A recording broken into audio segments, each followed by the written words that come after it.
Esse capítulo 13, além de ser comprido, é maravilhoso. Aqui o Alexandre explica tintim por tintim como é que acontece a nossa encarnação. E ele está usando como base a encarnação do Sergismundo, que era um servidor muito querido lá no plano do desencarne, porque ele fez muitas coisas pelos outros.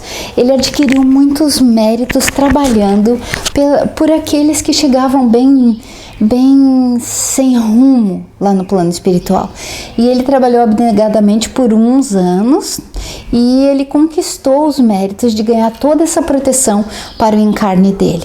Então o Alexandre explicou para o André que nem todo mundo recebe o mesmo tratamento, só as pessoas que realmente trabalharam e fizeram por merecer, e que ali haviam para o reencarne dele, para nidação que a gente fala, né? Quando realmente acontece a fecundação do espermatozoide pelo óvulo e acaba ocorrendo a fixação desse óvulo fecundado na mãe, quer dizer que deu tudo certo, a gravidez vai para frente. Só acontece assim, dessa maneira tranquila ali do Sergismundo, porque ele teve esses méritos. Então tinha muita gente ali torcendo para que desse certo, torcendo para que ele conseguisse realmente ficar nessa família, que o processo funcionasse. Então é uma coisa muito bonita, porque ele tinha méritos. Claro que o André, na qualidade de estagiário, ficou muito em dúvida, querendo saber se acontecia com todo mundo, se as pessoas que vinham assim reencarnar com pais desleixados, desregrados ou em lugares muito ruins, tipo um ambiente de droga, se era todo esse cuidado também. É claro que o Alexandre informou para ele que tudo acontece conforme o mérito, igual no desencarne, não é igual para ninguém. Igual no sentido de é o mesmo processo, não acontece da mesma maneira para todos, porque de acordo com o merecimento é que a pessoa vai tendo proteção na morte para ser desligada e no reencarne para ser ligada a um corpo. É a coisa mais linda. O final desse capítulo, ele explica todo o processo da embriologia. Se você não lembra lá do plano da escola, depois que o espermatozoide fecunda o óvulo, tudo que acontece lá ele vai explicando nessa maneira espiritual. É lindo, lindo, lindo. E o Alexandre conta para o André que o Sergismundo, ele tá na classe dos seres humanos como a gente, assim, que não tá nem para lá, nem tão adiantado, mas nem tão atrasado. Ele não é dos ruins, não é dos bons, tá ali no meio, já fez alguma coisinha, mas ainda não tá assim naqueles planos elevados. E mesmo assim ele já recebeu tanta ajuda. Agora você imagina. Aí o André diz, é claro que ele ficava pensando assim, mas então não deveria nascer só quem já tá preparado mesmo? Só quem já conquistou essa condição? Aí o Alexandre diz, claro que não, né, André? Todo mundo precisa reencarnar de acordo com o seu plano. Uns vão ter mais sofrimento no reencarne, outros menos. Uns têm sofrimento porque o plano reencarnatório é muito pesado. Outros têm sofrimento porque escolheram essa reencarnação de abnegação, de cuidados mais extremos, de tarefas mais extremas. E outros porque, por amor, eles escolheram a abnegação. Provações retificadoras, depende de cada caso, sabe? E claro que o André acompanhou com interesse, e ele disse, acompanhei com interesse, mas desprovido de competência. Olha que bonitinho, só para dizer assim, não entendia quase nada, mas estava lá louco para saber. E aí o Alexandre conta para ele assim, ó, André, mesmo que um espírito elevado reencarne numa família desprovida de qualidades morais e tal, essas famílias mais complicadas, é como a gente comparar um diamante que caiu no lodo, continua um diamante. Mesmo que ele esteja no lodo, ele ainda é diamante. Então deu para o André entender assim que mesmo fazendo aquele processo de retrocesso, o espírito encolhendo, esquecendo de tudo, indo para o corpo materno, mesmo que essa mãe ou esse pai não estejam em condições morais para receber esse espírito mais elevado, ele vai permanecer com a condição moral que ele já tinha. Encolhe as informações, encolhe as reminiscências, as lembranças que ele tem, ele se torna infantil infantil para se adaptar mais facilmente à nova família, mas a condição moral dele não encolhe em nada, não tem mudança nenhuma. O espírito elevado continua elevado, o espírito médio continua médio e o espírito inferior continua inferior. Simples assim. Às vezes a gente se confunde, né?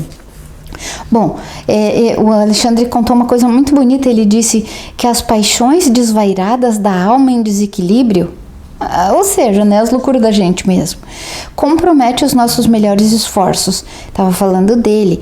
Muitas vezes nessas passagens de irresponsabilidade, viciação, devemos antes de tudo lutar contra as entidades monstruosas, dominadoras dos ciclos de vida dos homens e das mulheres que escolheram o perigoso caminho da perturbação emocional.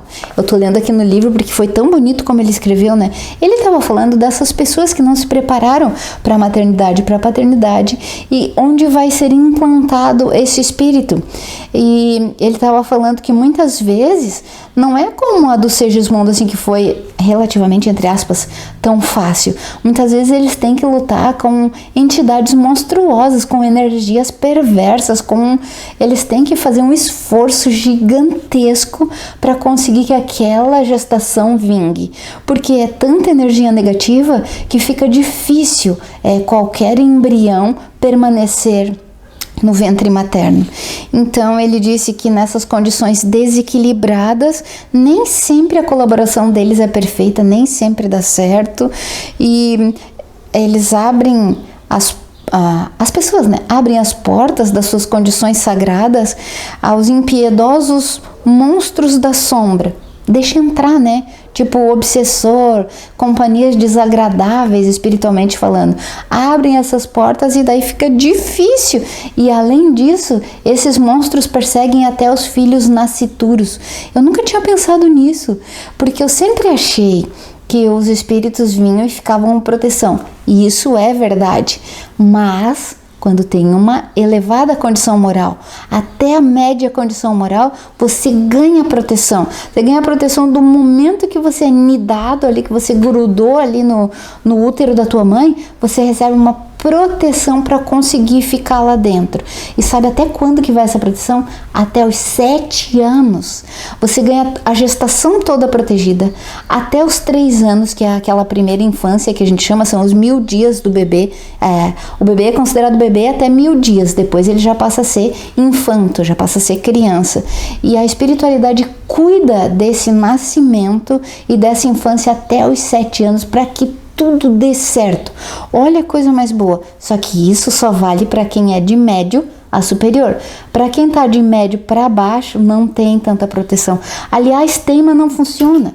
Porque daí as trevas tomam conta. Os pais não têm a responsabilidade, não têm a moral suficiente para cuidar desses filhos e vão trazendo para dentro de casa, para dentro da sua vida, para o seu campo energético, essas energias pesadas e densas. Bom, aí o Alexandre dava uma conversada assim com o André e fazia o trabalho. Dava uma conversada e fazia o trabalho. No trabalho ali, que era o Segismundo, a reencarnação do Segismundo, para que ele grudasse ali e ficasse bem, o Alexandre observou bem. E disse para o André, sabe quando coloca aquela luzinha assim, daí o André consegue ver bem mais além? Ele conseguiu observar que todo o corpinho do Segismundo estava preparadíssimo, estava ótimo, ia funcionar muito bem a vida toda. Lembra que ele vai ter na fase madura um probleminha de coração que vai comprometer a circulação dele. Mas sabe o que o Alexandre falou? Que não é fixo, essa não é uma prova fixa. Ele recebe realmente um roteiro, ele vai herdar as tendências de pai e mãe, ele recebe aquele plano reencarnatório, mas se ele quiser, se ele fizer o bem, se ele continuar pelo caminho reto, ele pode não ter esse problema, ou pode diminuir esse problema circulatório. E aí o André ficou louco com a informação, né? Sério? Então não é fixa? Daí o Alexandre disse, não, depende do labor. Tudo depende do trabalho que a criatura vai fazer quando encarnada aqui na Terra. Olha que legal. Ainda disse mais, que no quadro de experiências humanas, a pessoa vem e ela traz ali um roteirinho para ser seguido, mas ela pode fazer mais do que está escrito no roteiro. Lembra dos completistas? Uma pessoa pode fazer a mais, olha que máximo. pode fazer o tanto que foi determinado e pode fazer a menos. A maioria de nós faz menos. Mas ele diz que quanto mais coisas a gente faz, mais a gente vai mudando esse roteiro. E mais, ele ainda diz para o André assim, tu não vai se confundir igual todo mundo se confunde. Não é um destino. Não tá fadada aquilo. Ela vem com aquela aprovação retificadora, mas se ela já retificar antes, não precisa da aprovação, entendeu? Você pode mudar o seu destino, porque aliás não é destino, é prova retificadora para você aprender. Então aprenda antes. E era isso que eles estavam vendo. E aí o Alexandre coloca, mas ninguém pode reclamar da família que escolheu, do âmbito que escolheu reencarnar.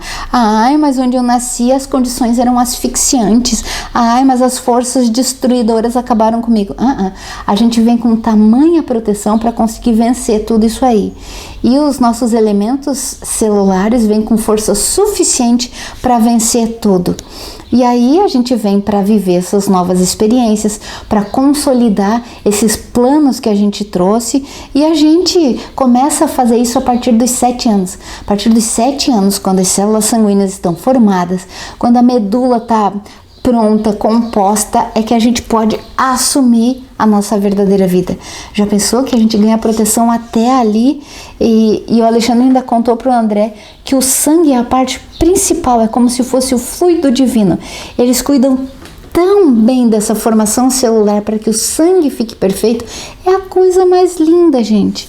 E o Alexandre ainda fala que quando a circulação ela está desequilibrada, todo ser desequilibra. Tá, a gente sabe, né? Qualquer coisa desequilibrada no corpo desequilibra todo o resto. Mas ele ainda fala que o perispiritual, a nossa alma, a nossa parte que é menos densa também fica desregulada quando o sangue está desregulado.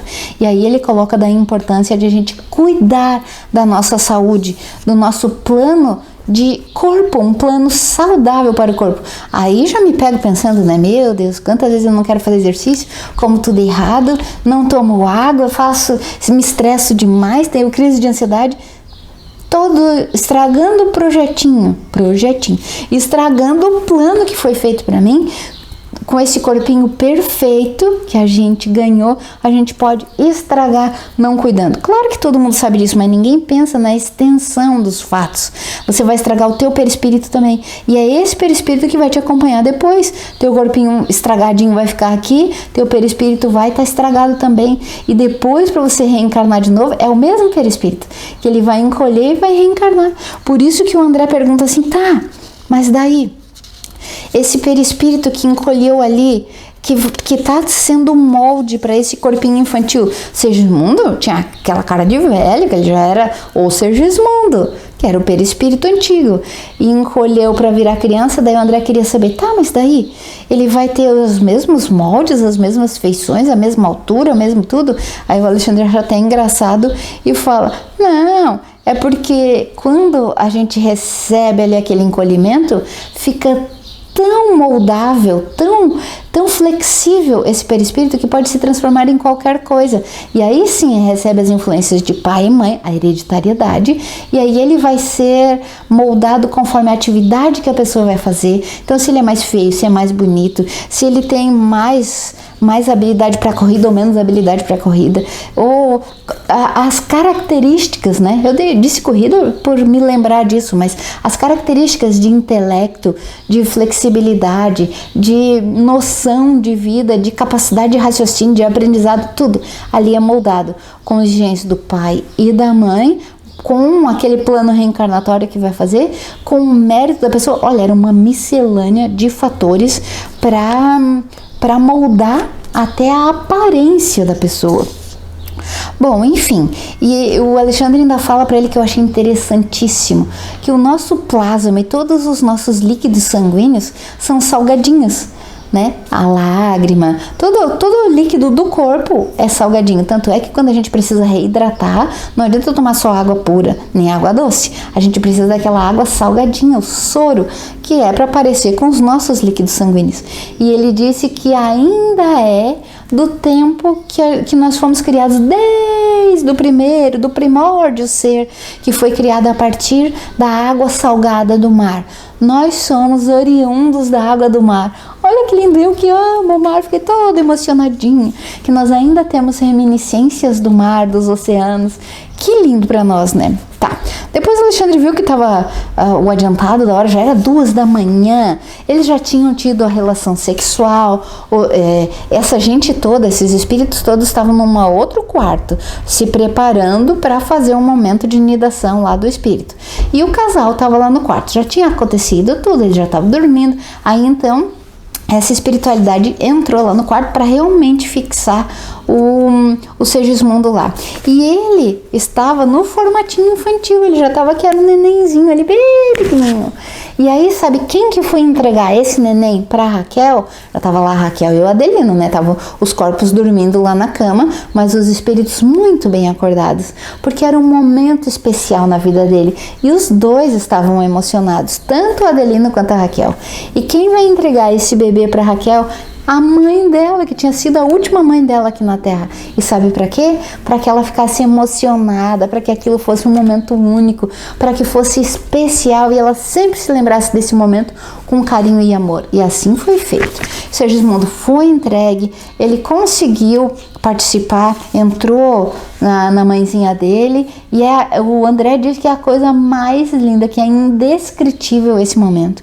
E que como Segismundo tinha feito muito bem depois de ter desencarnado, tinha 100 pessoas trazendo energia boa para ele. E energia boa sempre é brilhante, então diz o André que estava um brilho naquele quarto, uma loucura, e a Raquel recebeu até uma coroa de energia, que ele disse que pareciam pedras preciosas e era tão brilhante que nem ele conseguia enxergar. Quanto mais elevado o espírito, mais consegue ver. Então ele estava ali na categoria daqueles que não enxergaram direito. E a Raquel nem viu. E ele disse que tinha coisa mais linda, aquela energia que ela recebeu. Por isso que as mães ficam lindas, iluminadas quando engravidam. Porque ela recebe aquela proteção pro feto. Ela recebe o apoio de quem quer que dê certo a gestação, a reencarnação. Então a mãe fica altamente preparada para esse momento. Coisa linda mesmo. E aí o André disse que os moldes mentais da Raquel estavam maravilhosos e que Segismundo tinha tudo para dar certo. E depois ele ficou sabendo que quem ia cuidar desse Segismundo até os 7 anos era o próprio Herculano, que era um espírito acima do Alexandre. Já pensou? Vinha tipo anjo de guarda, mas não ia ficar sempre, ia ficar até os 7 anos. Tipo o protetor daquela encarnação. Não ia haver obsessor para dar um jeito nele. Ele ia ter garantida a segurança da sua reencarnação. Já pensou? Que legal! E aí, e assim foi feito. O Segismundo conseguiu a sua reencarnação. Raquel ficou feliz, Adelino ficou feliz, deu tudo certo, todo mundo transbordando de alegria. Imagine, foi um evento espiritual, né? Aquele quarto estava iluminado. E assim foi feito. E o André conseguiu a permissão, que ele queria muito, era continuar acompanhando esse processo. Claro que depois da nidação ali, tem toda aquela parte da cromatina, a divisão das células ali, um monte de células. E aí, enquanto faz essa divisão de células, sabe o que o espírito que está reencarnando acontece com ele? Acontece também uma loucura. Olha como está escrito aqui no livro, olha que lindo. É indispensável recapitular todas as experiências vividas ao longo das suas histórias de aperfeiçoamento. Então o espírito ali não fica só dormindo como a gente pensa, o bebezinho está ali dormindo. Não, enquanto as células estão se dividindo lá, o espírito está relembrando, recapitulando tudo que fez, as atividades, o que deixou para trás, da onde que é o ponto que ele vai começar depois que nascer, as lições que ele já aprendeu, as lições que ficaram paradas, as lições que ele precisa refazer, e ele vai recapitulando tudo para vir turbinado, assim, quando nascer, tá tudo na cabeça para fazer. Tomara que dê certo, né? Lindo, né? Uma lição, esse capítulo, coisa fenomenal.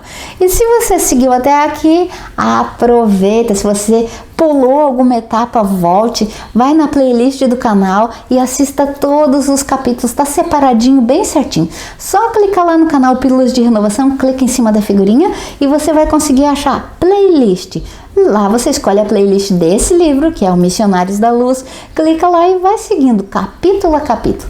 E se você já vem seguindo, parabéns para você e até o próximo capítulo, que é o 14, com muita informação, com muita alegria para você.